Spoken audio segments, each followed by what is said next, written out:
Today let us see the development of gut, that is the gastrointestinal tract. So before beginning with the development of gastrointestinal tract directly, we shall begin with some basics.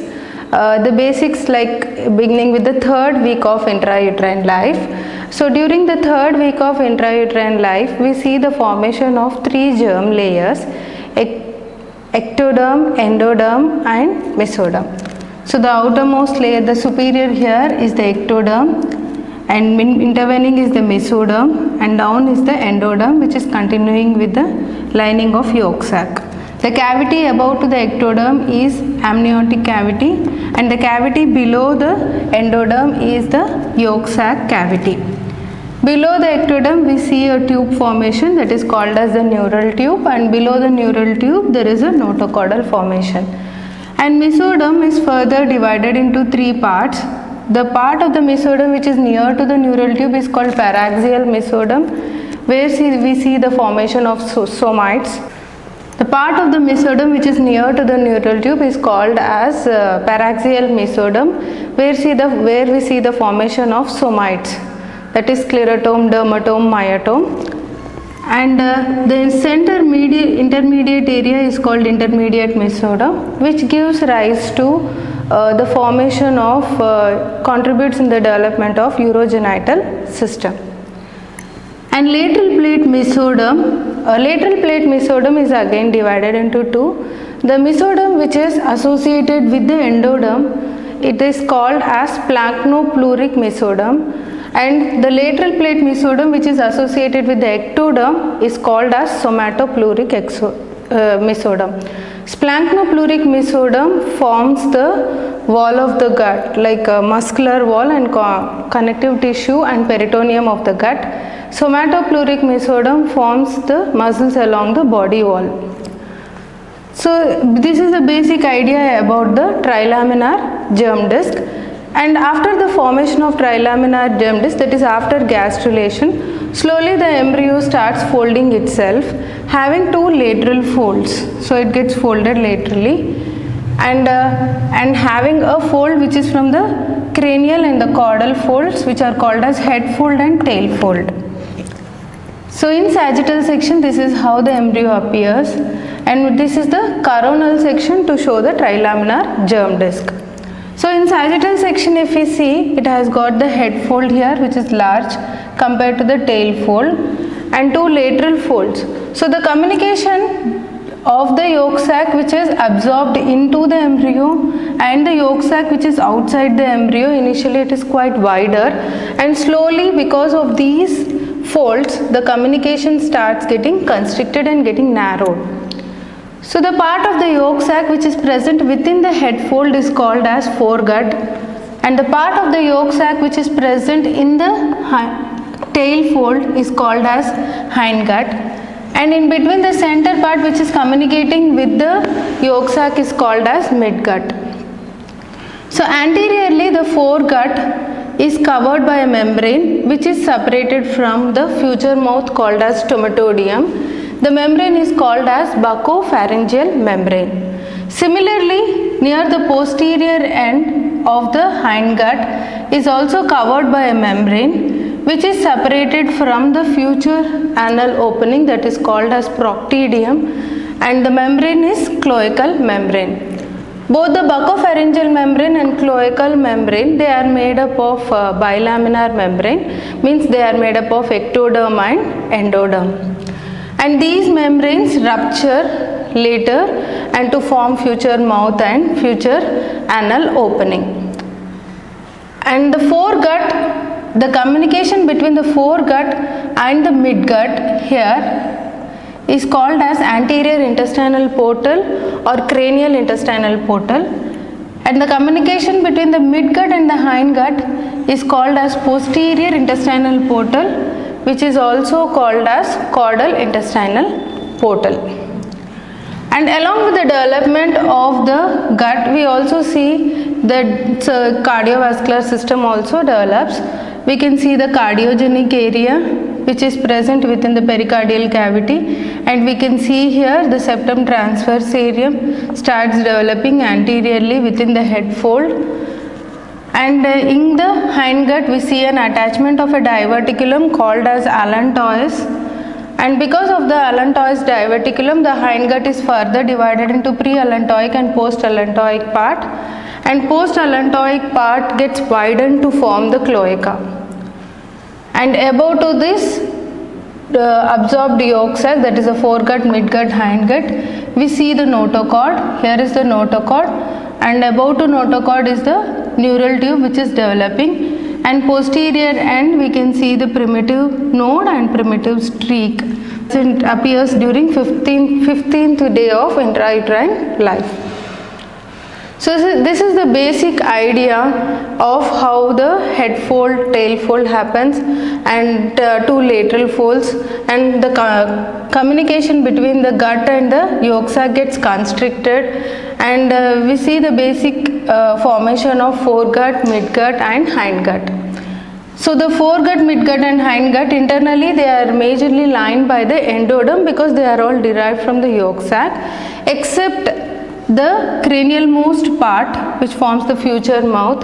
It is partly covered by the ectoderm because it is also derived from the stomatodium. Similarly, the caudal most part which forms the future anal canal is covered by the ectoderm, that is the epithelium is derived from the ectoderm which is derived from the proctidium. So the rest of the intestine, that is the rest of the gastrointestinal tract, is lined internally by endodermal lining. The epithelium is derived from the endoderm. The muscles of the GIT, gastrointestinal tract, are all developed from the surrounding mesoderm, that is planktopleuric mesoderm. We just now discussed the lateral plate mesoderm is again splitting into two types, that is planktopleuric and somatopleuric. So planktopleuric mesoderm gives rise to the wall muscles present in the gastrointestinal tract, and also it gives rise to the peritoneum covering these organs. So now we shall see the derivatives of each part. The foregut forms the floor of the oral cavity including the tongue, and pharynx, pharyngeal part of the pharyngeal apparatus where they form the pharyngeal pouches, endodermal pouches, which gives the development of thymus, superior parathyroid, inferior parathyroid, tubotympanic recess, ultimobranchial body.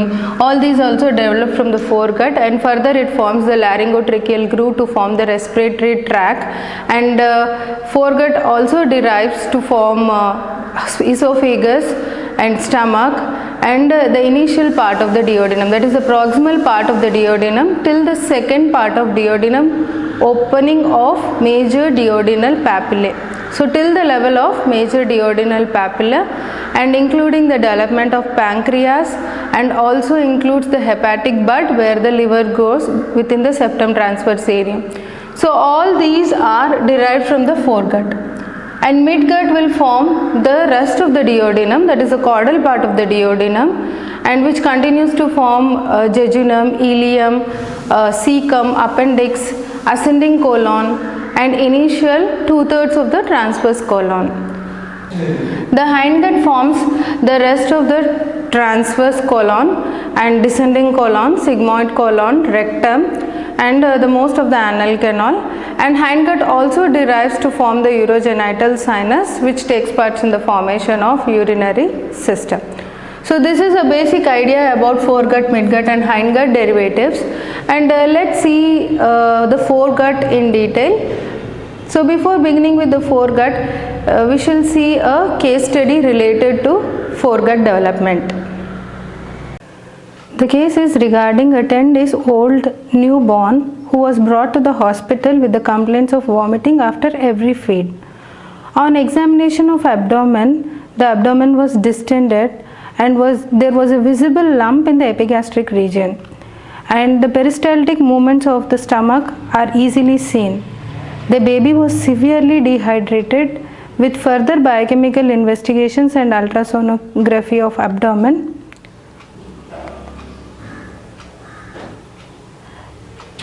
it is diagnosed as pyloric stenosis. Pyloric stenosis is a congenital anomaly of stomach. We got to know that importance of development. So before to understand all these congenital anomalies, it is important to know the development of foregut. So first we shall begin with the esophagus. Esophagus continues from the caudal part of the pharynx, and which is very short in the beginning, and later because of the elongation of neck and shift of septum transverse areum from cranial part to down, separating the thoracic and abdominal cavity. So because of the shift of transverse areum and the elongation of the neck, we see the esophagus gets elongated later. And the caudal part, the esophagus is completely retroperitoneal organ, so it is a primarily retroperitoneal organ. Next, the caudal part of the esophagus gets dilated to form a fusiform shaped structure which is going to develop as stomach. So this fusiform shaped structure which forms initially, it has got the anterior border which is called as the ventral border, and it has got the posterior border which is also called dorsal border, and it has got the right surface and left surface. So this is how the fusiform shaped organ develops, which is lined by the endoderm internally. A fusiform shaped developing stomach, it is suspended in the peritoneal fold. Anteriorly it is connected to the body wall by means of anterior mesogastrium, that is ventral mesogastrium. So here is the septum transverse areum which forms later into liver. Hepatic bud grows into the septum transverse areum. This is the fusiform shaped structure in transverse section. So when you take transverse section like this, the connection between the face of the stomach with the septum transverse areum is called as ventral mesogastrium, and dorsal to it, which reflects along the posterior abdominal wall, is called as dorsal mesogastrium. So the stomach is in this way now. So later what happens? In the ventral mesogastrium, we see the development of septum transverse areum, where the hepatic bud develops in the septum transverse areum. Later it turns to form the liver, and septum transverse areum also contributes in the formation of the diaphragm, development of pericardial. On the either side of this fusiform developing stomach, there are nerves which are called as right and left nerves. So right vagus is on the right side, left vagus is on the left side. Now this stomach undergoes a differential growth, and also it turns 90 degrees in clockwise. So when it turns 90 degrees in clockwise, the left surface will become the anterior now, and the right surface will become the posterior. And because of this turn, the anterior border will become the left border, and posterior border will become the right border. And later, because of the differential growth, the right border will become the lesser curvature of the stomach. It forms a smaller part, lesser curvature, and the large left border will form the greater curvature of the stomach. So the stomach undergoes 90 degrees of rotation in clockwise. So along with its rotation, we see there is a shift of this dorsal and ventral mesogastrium also. So this is how the initial was. The stomach was lined like this, having a ventral border and dorsal border, and it has got the left surface and the right surface. And in the dorsal mesogastrium, we see the development of the splenic bud, where it forms the spleen, and posteriorly the peritoneum gets reflected over the developing kidneys.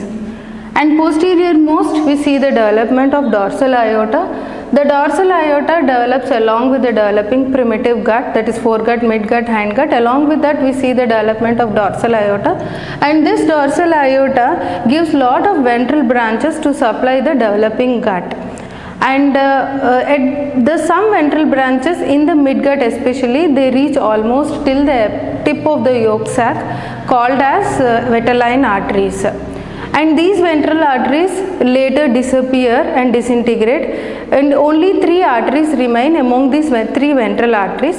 The 3 arteries are celiac trunk, superior mesenteric artery, inferior mesenteric artery. Celiac trunk is the artery of foregut, which supplies the foregut till the proximal part of duodenum, that is till the major duodenal papilla. and rest of the duodenum, that is the which is developed from the midgut. The midgut is supplied by superior mesenteric artery, and hindgut artery is the inferior mesenteric artery. So these are the three ventral branches derived from the aorta. So here we can see the aorta is giving rise to celiac trunk branches supplying this stomach, and we see the formation of the splenic bud, and also the kidneys are formed where the peritoneum gets reflected posteriorly, the dorsal mesogastrium. Now it is no more called dorsal mesogastrium because the peritoneal fold which is present between the fusiform shaped stomach and the splenic is called as gastrosplenic ligament, and from the spleen which gets reflected posteriorly over the kidneys are called as lieno-renal ligament. And anteriorly, if we see in the ventral mesogastrium, here is the hepatic bud which forms within the septum transversarium as the liver, and the peritoneal fold which is between this fusiform shaped stomach and the liver is called as lesser omentum. And further, if we see this peritoneal reflections, the peritoneum gets reflected along the anterior abdominal wall forming the falciform ligament, and superiorly also it gets reflected on the inferior surface of the diaphragm to form the coronary ligaments. So this is about the peritoneal reflection. Now the stomach got rotated to 90 degrees. So after rotation which goes behind the stomach forms the part of a bed of the stomach called as the omental bursa or the lesser sac, and the rest of the cavity is called as the greater sac. So now we can see the derivatives of dorsal mesogastrium and ventral mesogastrium. So the dorsal mesogastrium, gastrosplenic ligament, from the spleen to the kidneys, lieno-renal ligament, and from the ventral peritoneal fold between the stomach and the liver is called lesser omentum, and anteriorly further the reflection between the liver and the anterior body wall is called as falciform ligament, and the reflection between the liver and the diaphragm is called as coronary ligament. So this is how the stomach develops. We shall continue with the development of duodenum. The duodenum develops from the caudal part of the stomach, and we know the duodenum is partially from foregut and partially from the midgut. In the second part of duodenum there is an opening which is called as major duodenal papilla. So till the major duodenal papilla, the proximal part of the duodenum is from the foregut. Below the major duodenal papilla, the distal part of the duodenum is from the midgut. And the duodenum initially it forms a tubular like structure just below the stomach, and this tube undergoes to form a loop. So the loop will be initially like this, anteriorly projected, ventrally projected. The loop is ventrally projected. We know the stomach is rotated to 90 degrees clockwise. So along with the rotation of the stomach, the duodenum, which is like a loop, the loop also falls towards the right side. So initially the loop is like this, present in front, and it is covered by the peritoneum which is called as mesoduodenum, and mesoduodenum forms the root, like a root of the mesentery, and reflects along the posterior abdominal wall. And because of the rotation of the stomach, now the duodenum, the loop of the duodenum lies towards the right side of the abdomen, still covered by the mesoduodenum and forming the root of the mesoduodenum, continuing with the posterior abdominal wall. Later what happens, this peritoneal folding which is covering the duodenum will be fused with each other and slowly its state gets disappeared, making the duodenum completely retroperitoneal, present over the posterior abdominal wall. Anterior alone it is covered by the peritoneum. That is the reason most of the duodenum is retroperitoneal, except its most proximal part where it is continuing with the stomach, and most distal part where it is continuing with the jejunum. And this is how we understand that duodenum is a secondarily retroperitoneal. So based upon this peritoneal coverings by development, we can classify the organs into three types. intraperitoneal, primarily retroperitoneal and secondary retroperitoneal organs. Intraperitoneal means the organs are covered by the peritoneum. Just now we saw the development of stomach, which is completely covered by the peritoneum. And next is primarily retroperitoneal. Primarily retroperitoneal example is esophagus, and also the distal part of the hindgut, that is the lower part of the rectum anal canal, is also retroperitoneal, which are primarily retroperitoneal, means from the beginning they are present over the posterior abdominal wall. And duodenum is an example of secondarily retroperitoneal, because initially it is covered by the peritoneum called mesoduodenum, and later it goes towards the posterior abdominal wall after the rotation of the stomach, and it is covered only anteriorly by peritoneum. That is the reason it is a secondary retroperitoneal organ. So now we understood how the foregut develops, especially the esophagus, stomach and duodenum. We shall go back to our case and understand the congenital anomalies and see some more congenital anomalies associated with the development of foregut. We shall look back to our case where a 10 days old newborn infant was brought to the hospital with the complaints of vomiting after every feed, and the kind of vomiting is projectile. On examination, the abdomen was distended and there was a visible lump is seen in epigastric region, and the gastric peristaltic movements were also observed easily. The baby was severely dehydrated. On further investigations, the diagnosis is pyloric stenosis. It is a congenital malformation of lower part of the stomach, where the lower end of the stomach is called as the pyloric end, and because of the overgrowth of circular and longitudinal musculature in this pyloric end, causing the narrowing or stenosis of the lumen of lower end of stomach, which is called as pyloric stenosis. And here we can see the baby is having projectile kind of vomiting, and the treatment for this condition is only surgical excision of thickened sphincter. This is other picture showing the pyloric stenosis, narrowing in the lumen of the lower end of the stomach. We can see severely dehydration and lump in the epigastric with easily shown peristaltic movements of stomach. We shall continue with the other anomalies related to foregut. This is the next anomaly associated with the duodenum called as duodenal obstruction. In duodenal obstruction, here the duodenum is obstructed. This is the barium meal, where cranial to the obstruction we can see there is a lump or big. This is the next case about a duodenal diverticulum. Diverticulum can happen in any part of the gastrointestinal tract, but they are more associated with the duodenum.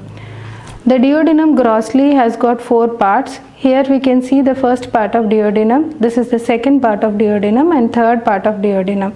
Within the concavity of the duodenum, the head of the pancreas is present, which is designated as PH here. That is the head of the pancreas. And you can see the diverticulum, which is outgrown from the second part of duodenum. DD is the duodenal diverticulum. This duodenal diverticulum has got surgical importance because they may undergo inflammation. I hope you all like my session. Please like, share, subscribe and press the bell button for further notifications.